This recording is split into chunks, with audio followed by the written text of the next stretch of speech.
Ang mabuting balita ng Panginoon ayon kay San Marcos. Papuri sa iyo, Panginoon. Noong panahong iyon, pagbalik ni Jesus mula sa lupain ng Tiro, dumaan siya sa Sidon at nagtuloy sa lawa ng Galilea, matapos tahakin ang lupain ng Decapolis. Dinala sa kanya ang isang lalaking bingi at utal at ipinamanhik nila na ipatong sa taong ito ang kanyang kamay.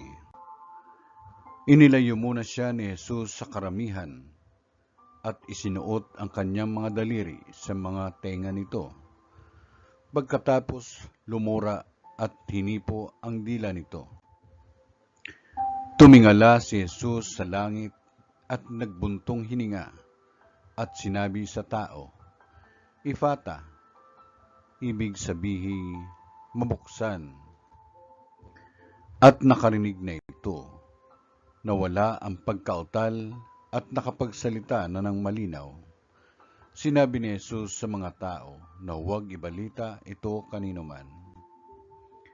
Ngunit kung kailan sila pinagbabawalan, ay lalo naman nilang ipinamamalita ito.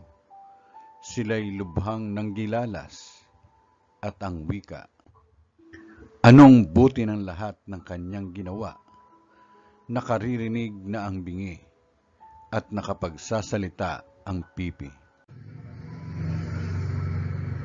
Ang mabuting balita ng Panginoon. Pinupuri ka namin, Panginoong Kristo.